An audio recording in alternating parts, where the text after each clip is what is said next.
सबूख सैयद साहिब फरमाते हैं कि अब पहले वाली वो बातें नहीं रहेंगी, लेकिन कुछ तज्जिया कार फरमाते हैं कि डॉन लीग की न्यूज़ में भी कुछ इसी तरह के फैसलों का जिक्र था।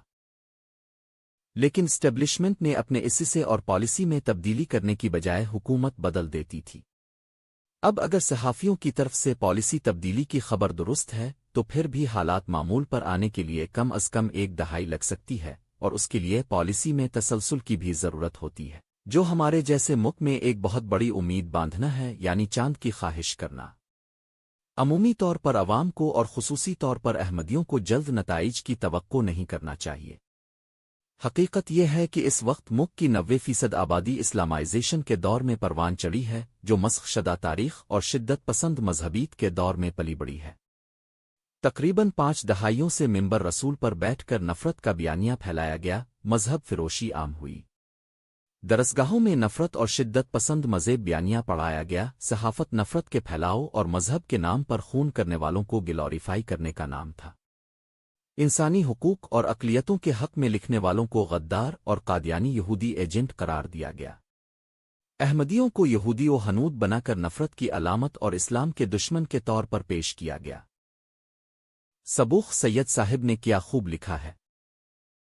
कौमें किसी फहाशी से, रक़्स से, मूसीक़ी से, मोहब्बत करने से, शराब पीने से, जिनसी अमाल से, पसंद की शादी करने से या किसी मजहब को इख्तियार आरद करने से तबाह नहीं होती, ना इस वजह से किसी पर दुनिया में कोई अज़ाब आता है।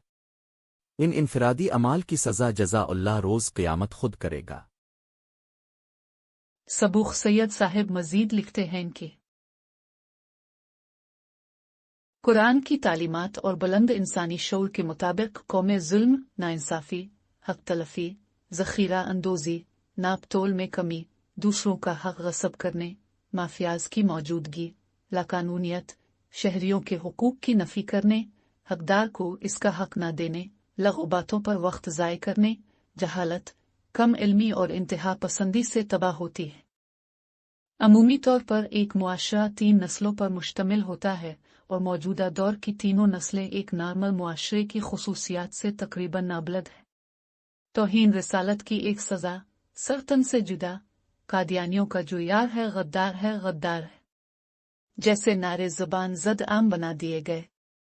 सोशल बाइकाट, कब्रों की बेहुरमती, इबादत गाहों पर हमले, माब लिंचिंग यानी हुजूम के हाथों कत्ल, मजहब के नाम पर खून करने वालों को ग्लोरीफाई करना और अक़लियतों की बस्तियों पर हमले एक रिवाज बन चुका है। मुल्क अक़लियतों और ख़ुसूसी तौर पर अहमदियों के सिर्फ बुनियादी इंसानी हुकूक की बात करने वाले सहाफ़ियों और सिविल सोसाइटी के अफराद को कत्ल तक की धमकियां शुरू हो जाती है, और जिस मुआशरे में अहमदियों से नफ़रत का लेवल इस हद तक बढ़ चुका है कि महज कादियानी होने के इल्ज़ाम में एक वज़ीर को जान का ख़तरे हो गया था, ऐसे मुआशरे को नॉर्मल होने में कम अज़ कम एक नस्ल की रिप्लेसमेंट की ज़रूरत है, और एक नस्ल की रिप्लेसमेंट के लिए 15 साल की ज़रूरत होती है। अल्लाह करे सबूख सैयद साहिब की बात दुरुस्त हो और अब पहले जैसी बातें ना हो। शिद्दत पसंदी ने मुल्क से बैरून सरमायाकार कंपनियों का तकरीबन सफाया कर दिया है। अल्लाह करे वो कंपनियां वापस आएं और मुल्क तरक्की करे, सब शहरियों को बराबर मौके मिले, इंसाफ और रूल ऑफ लॉ हो। मरूफ सिकालर गामदी साहिब भी कुछ यही फरमाते हैं। जो चीज़ें अल्लाह ताला से मुतल्लक है, जैसे नमाज है, रोज़ा है, हज है, ज़कात है, ये तो इबादात से इनमें कोताही हो तो माफ़ भी हो जाती है, और अल्लाह खुद भी रहीम करीम है। ये जो बशारत दी गई है कि आपने उम्रा किया, आपने हज किया, इससे गुनाह माफ़ हो जाते हैं, तो वो अल्लाह से मुतल्लक गुनाह है। बंदों के मुतल्लक जो गुनाह है वो न किसी इबादत से माफ़ होते हैं, ना उनमें माफ़ी का कोई सवाल है। आपको तौबा करनी है, आपको तलाफ़ी करनी है। ये नहीं हो सकता कि आप किसी के प्लॉट पर कब्जा करें और उसके बाद उम्रा करके गुनाह माफ़ कराएं, ये नहीं हो सकता। तो ये लोगों को बताने की ज़रूरत है कि जो हुकूकुल इबाद हैं, जिनमें किसी की हक तलफी हो गई है, किसी की जान माल आबरू के खिलाफ ज़्यादती हो गई है, किसी ने मिलावट की है, किसी ने धोखा दिया है, किसी ने फ़रेब किया है, किसी ने गबन किया है, किसी ने हुकूमत का कौम का माल खाया है, तो ये सारी चीज़ें वो हैं कि ये उगलनी पड़ेंगी पहले, उसके बाद ही इसकी माफ़ी हो सकती है। और अल्लाह के पैगम्बर ने तंबीह की है कि क़यामत के दिन जिसके साथ ज़्यादती की है, जिसका हक मारा है, जिसके साथ कोई इस तरह का मामला किया है, उस आदमी को उसी के सुपुर्द कर दिया जाएगा, और वहाँ लेने देने के लिए कुछ नहीं होगा सिवाय इसके कि आप अपनी नेकियां देंगे और उसकी बुराइयां देंगे। तो इसलिए इस मामले में लोगों को मतलब में रखना चाहिए। आम ख्याल ये पैदा हो गया है कि आप जो चाहे करें, जिस जुर्म का चाहे इर्तिकाब कर लें, उसके बाद बस एक उम्रे का टिकट ही लेना है वो ले लेंगे। ये नहीं हो सकता।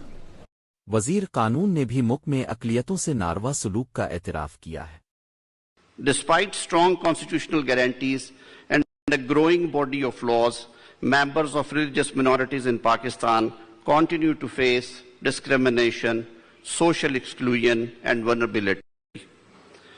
Incidents of forced conversions and attacks on places of worship remind us that our work remains unfinished. Behind each case lies a life affected, a family in distress, and a community seeking reassurance in justice and protection. We must ensure procedural safeguards, fair investigations, and accountability for false accusations, while reforming personal status laws and registration systems to prevent misuse. Ensuring access to justice means making justice attainable and impartial through legal aid, fast-track mechanisms, judicial trainings on interfaith sensitivity, and right-based adjudication. ان سب اعترافات کے بعد اگر روشن مستقبل کی policy بنائی گئی ہے تو ہمیں سپورٹ کرنا چاہیے اور کامیابی کی دعا بھی. دوسری خبر کے مطابق سوشل میڈیا پر فواد چودھری صاحب نے جماعت احمدیہ پر بے بنیاد الزامات لگائے ہیں. ایک الزام یہ لگایا ہے کہ احمدیوں نے مسلم لیگ کو بہت فنڈنگ کی، لیکن کوئی ثبوت نہیں دیا. مزید الزام لگاتے ہیں کہ پارٹیشن کے دوران سیالکوٹ میں احمدیوں نے سکھوں کو قتل بھی کیا، لیکن اس میں بھی کوئی حقیقت نہیں ہے، صرف الزام ہے.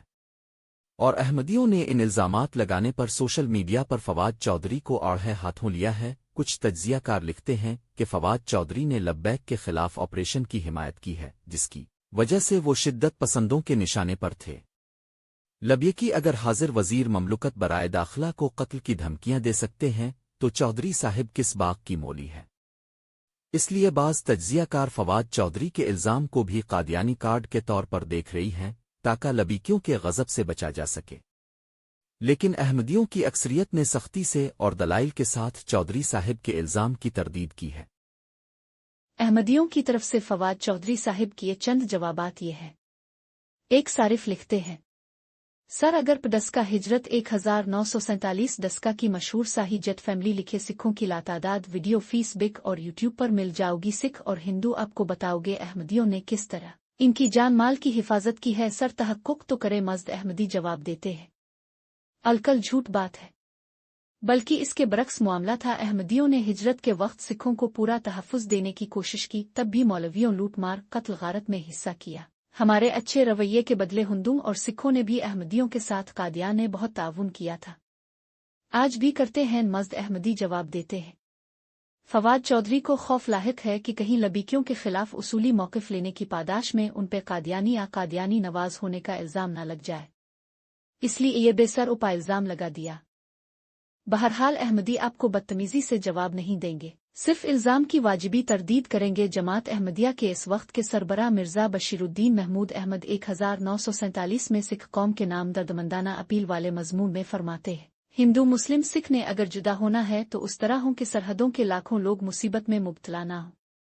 احمدی اتحاد کی بات کر رہے تھے.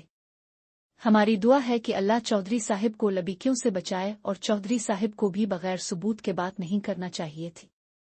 جماعت احمدیہ سے تعلق رکھنے والے ایکٹیوسٹ علی رضا صاحب نے فواد چودھری صاحب کو معافی مانگنے اور ٹویٹ ڈیلیٹ کرنے کا مشورہ دیا ہے. تو احمدیوں کا بھی یہی حال ہے، کیونکہ انہوں نے سیال کوٹ پہ اپنے ڈومیسٹک کمرشل پلین سے بمب گرائے تھے سکھوں پہ. یہ فواد چودھری صاحب کا کلیم ہے. یہ آپ کے ایکس منسٹر ہیں انفارمیشن کے، اور سب سے بڑی مس انفارمیشن کر دی انہوں نے، اور اس پوائنٹ پہ جہاں ویسے ہی احمدیوں کے حالات خراب ہیں. میں تو بہرحال اس کی تفصیل میں بھی نہیں جاؤں گا، کیونکہ عقل کے خلاف ایک ایسا، کیوں میں بتاتا ہوں، ایک ایسا کلیم کہ ایک ایسی جماعت جس پہ آج پرسیکیوشن ہو رہی ہے، اس کا جو ماضی ہے وہ یہ ہے کہ وہ لاہور سے 2 جہاز اڑایا کرتے تھے، سیال کوٹ پر جا کر سکھوں پہ بمب گرایا کرتے تھے، اور آج وہ ڈنڈورا پیٹ رہے ہیں کہ ہماری پرسیکیوشن ہو رہی ہے. پھر تو ہمیں یہ کہنا چاہیے، جو ٹی ایل پی کے نیریٹو میں ہم کہتے ہیں کہ تم نے جیسا کیا ہے ویسا ہی تمہارے ساتھ ہو رہا ہے، تو پھر احمدیوں کے حق میں بھی یہی کہنا چاہیے کہ تم نے جی بمب گرائے تھے، تم نے مرڈرز کیے تھے، تو تمہارے ساتھ بھی جو ہو رہا ہے صحیح ہو رہا ہے. دیکھیں 2 باتیں ہیں فواز صاحب. ایک یہ کہنا کہ ایک کمیونٹی میں گلے سڑے سیب ہوتے ہیں بالکل ہوتے ہیں. یہ کہنا کہ اس وجہ سے پوری جماعت ہی एक्सट्रीमिस्ट हो गई, दो अलग बातें हैं। और दूसरी बात, ये कहने का जवाब क्या बनता है, वो भी इस पॉइंट पे, मकसद क्या है कि हर जमात में ना एक्सट्रीमिस्ट होते हैं, व्हाट्स द पॉइंट। और फिर एक ऐसा क्लेम लगा देना कि अहमदियों ने सिखों का मैसेकर किया और बढ़ चढ़कर हिस्सा लिया, और आप वो ट्वीट अभी तक कायम है, उसको डिलीट भी नहीं कर रहे आप। 6 मिलियन फॉलोअर्स हैं आपके, कोई गैरत नाम की अगर कोई चीज है तो इस मिस इन्फॉर्मेशन को डिलीट करें। देखिए, मैं आपको कसूरवार नहीं ठहराता, मिस इन्फॉर्मेशन है, जेन्युइनली हुई होगी, मुझे नहीं पता, ठीक है, क्योंकि आजकल जो अकल के मयार है ना पाकिस्तान में और दुनिया में, वो पाकिस्तानी माशरे की तरह है। अकलमंद उसको कहा जाएगा, इंटेलेक्चुअल उसको कहा जाएगा जो खुदा का इनकार करेगा। वो सबसे बड़ा फिलोसोफर है, वो इंटेलेक्चुअल है। जैसे पाकिस्तान में पाकिस्तानी जो लेफ्ट है, जब तक वो पीटीआई की मुखालफत नहीं करेगा, वो लेफ्टिस्ट नहीं करार दिया जाएगा, वो लिबरल तबके से नहीं होगा। तो मैं समझ सकता हूं कि आप किस पॉइंट से आ रहे हो, और जो सुन्नी कॉम्प्लेक्स है, जो एक्टिविस्ट में भी निकलता है कि अहमदी बाज नहीं आते हैं, ये निकल जाता है, ये पीरे कामिल की देन है, दर्शन है उसके अंदर जो कीड़े हैं दिमाग में कि अहमदिया जमात इस तरह है, कंस्पिरेसी थ्योरीज फाइनेंसिंग करती है, उनके फाइटर जेट्स खड़े हैं लाहौर में, वो सिखों पर बम गिराते हैं, वो ये करते हैं। ये इसको दूर करने के लिए ना किताबें पढ़ें, उनकी किताबें पढ़ें, कादियान जाएं, उधर जाके पता करें सिखों से कि ये लोग कैसे हैं, वो आपको बताएंगे, वो आपको चाय भी पिलवाएंगे, वो आपको सारी कहानियां बताएंगे कि ये हैं वो लोग, ये मुसलमान हैं जिन्होंने हमें बचाया था जब पार्टीशन हो रही थी।